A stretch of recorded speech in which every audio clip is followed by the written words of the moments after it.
process you use. So that's the third draft with peer edits. She's got her second draft. That was handwritten. I'm talking about technology. I like writing by hand, especially those first couple drafts. Not worrying about anything looking good. There's the peer editing checklist.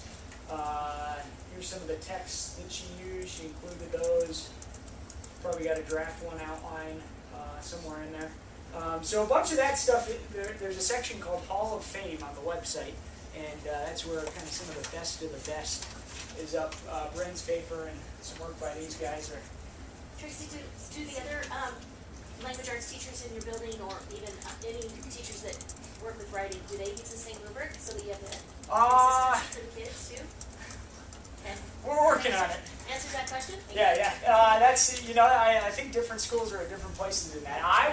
My opinion, if you can have similar terminology across the English department and across the disciplines, so that in a science lab report you're being assessed in the same language, I think that's awesome. But it's not happening quite yet at my school, I'll tell you that. Let's see, back to the smart board. You've probably seen those. I think a big piece of things like smart boards, any technology, it needs to be a student-centered tool. So if I'm only using it, for direct instruction, I don't think that's really harnessing the power of it. It's a lot better as a workstation with clickers, those interactive pieces. Vodcasting, blogging, we'll look at some vodcasts in a minute, multiple intelligences. Just a variety of tools I think is important. All right, so what does it mean to learn in this environment? It's acquiring skills, hard skills and critical thinking skills. And that's kind of the focus. You got to keep the content, you got to keep some basic knowledge, but most of it is skills. So let's go to your clickers. They should still be on. Hopefully you're on question 2 of 6. Again, this is a partner question. So one clicker for 2 people.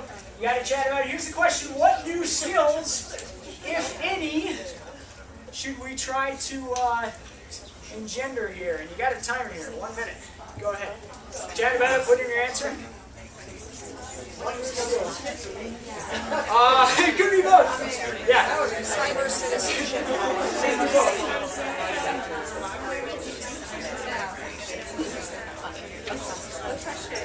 So this is question number 2. Once you have it in, hit that upper right-hand corner. This one's ready if you want to use it.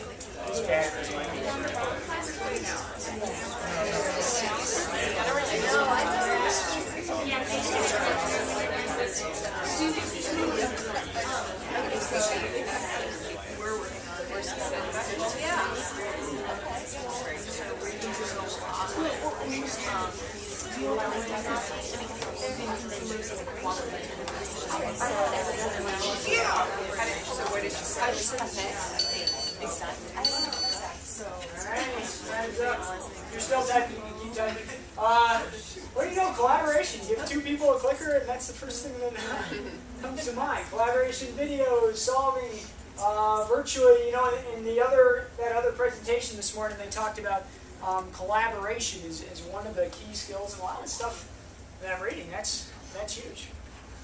Although I did read an article in the New York Times talking about how this creative genius happening when people get to think alone, when they're not collaborating. So, there's group things. You go into a business meeting and someone says an idea and all of a sudden everyone thinks that's the best idea instead of thinking of their own. You've probably been in those meetings.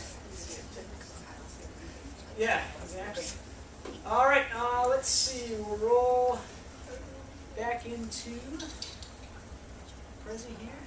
By the way, thanks for clicking in your answers. I hope you're finding it holds you accountable, I mean, that's a huge, especially for students, you're sitting there, you don't want to be in class, like, kind of wakes you up a little bit. Okay, teaching. What does teaching mean in this environment? Here's the shift.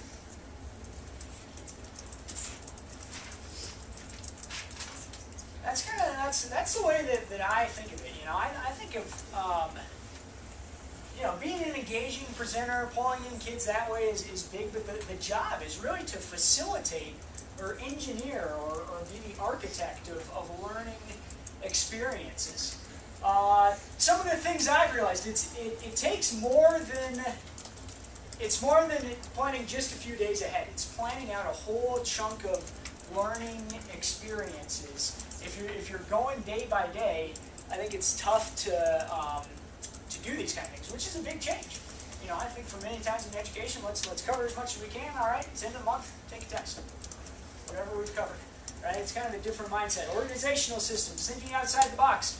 One-on-one and small group instruction instead of whole class direct instruction for a majority of the time period in class. Students utilizing technology, recognizing that you don't know everything. It can be tough at sometimes. Said otherwise, flat classroom.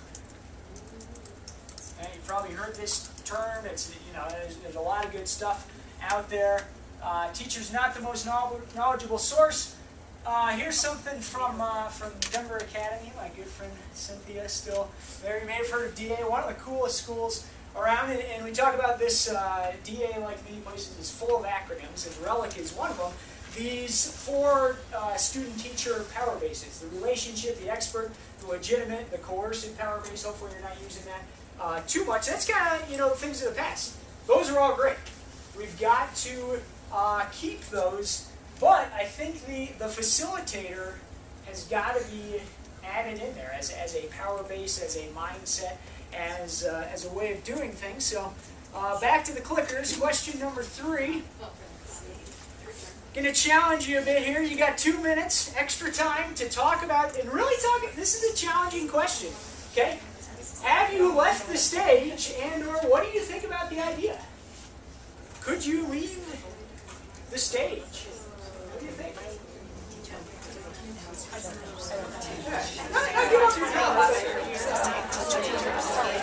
I do. You're right. Well,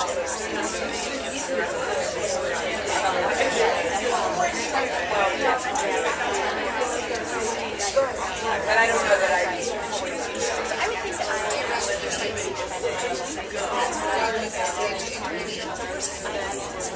yeah, but not as much. So really hash that out. Could you leave the stage? What do you think? I tried.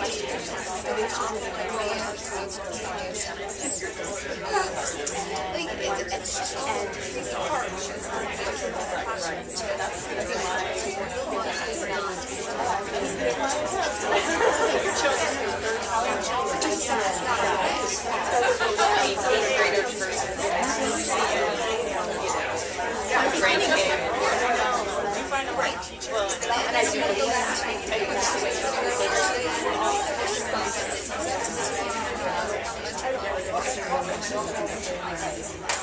Yo, 30 seconds. Keep chatting out. What do you think? Do you know anyone who would take the stage? So that's where we get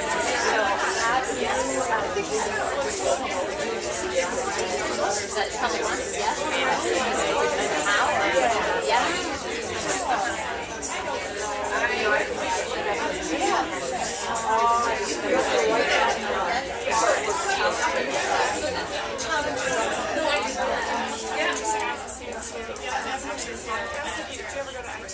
Oh, turn off the volume, but the time's up. Okay, take a look at the front, and here's the answers. You know, if you're using these clickers, there's a lot of different ways. They can be open-ended, they can be multiple choice. You can show answers. Sometimes if you have the first answer up, everyone puts in the same answer, so you might want to freeze the screen. Snowball. Resources.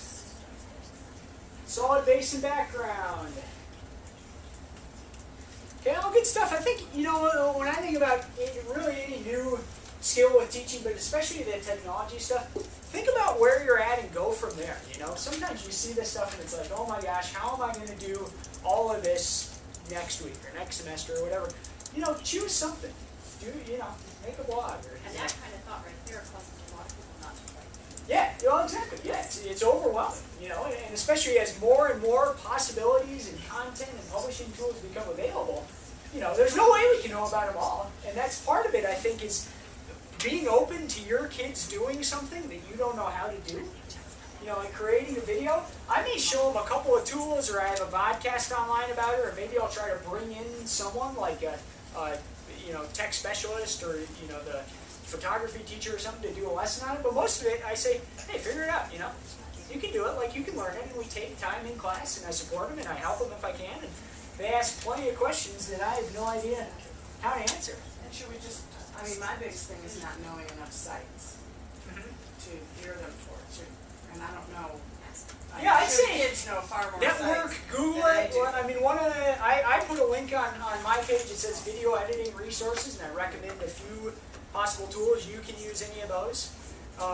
But I think, odds are, especially if you're teaching any level, I bet there's a kid in there who knows a video editing resource site. Like, just ask him, Hey, how do you do this? Oh, ask that guy. Like, he makes videos, all night long, 3 nights a week. Right? That's why he's falling asleep in class, So use the kids as resources. I think that's huge.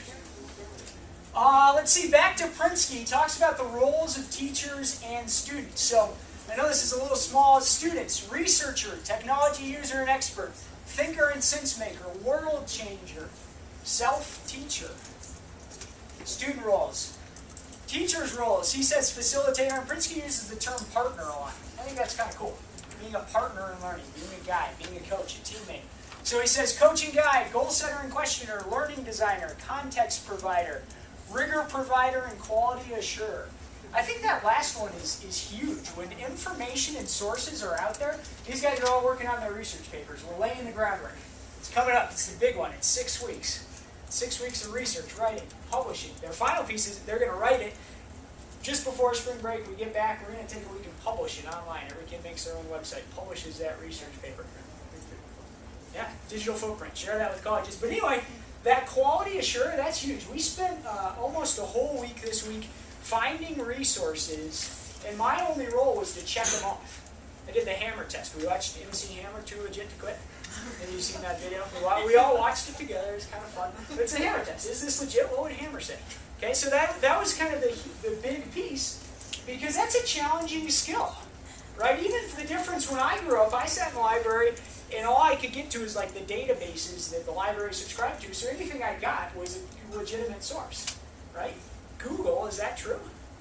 No, of course not. There's there's tons of junk out there, and that's if that hasn't been taught explicitly, students may not know, what is a legitimate source and what's not. So that's a huge thing, is having the research happen in class where you can check it off and give feedback. All right, flipped class here. Anyone heard of this term? Guys at Woodland Park are using it. Maybe a little bit. So flipped class, what does that mean? It's a mindset, instructional technique, physical structure. This is something we've been exploring this year. Not totally flipped, maybe partially. We've definitely made some mistakes along the way. I can tell you about those. The students could probably tell you as well. The first thing, though, is a shift in thinking. And you'll see why in just a moment. The instructional technique, here's the flip.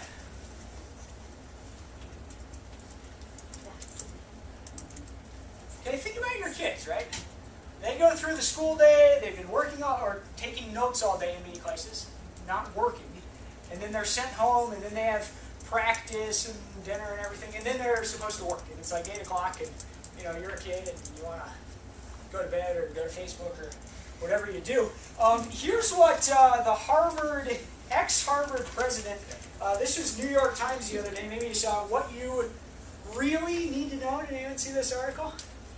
I got this from another Denver Academy colleague. This is Lawrence H. Summers, former Secretary of Treasury and former Harvard president. Maybe he knows something. So he says, new technologies will profoundly alter the way knowledge is conveyed. Electronic readers allow textbooks to be constantly revised and to incorporate audio and visual effects. Think of a music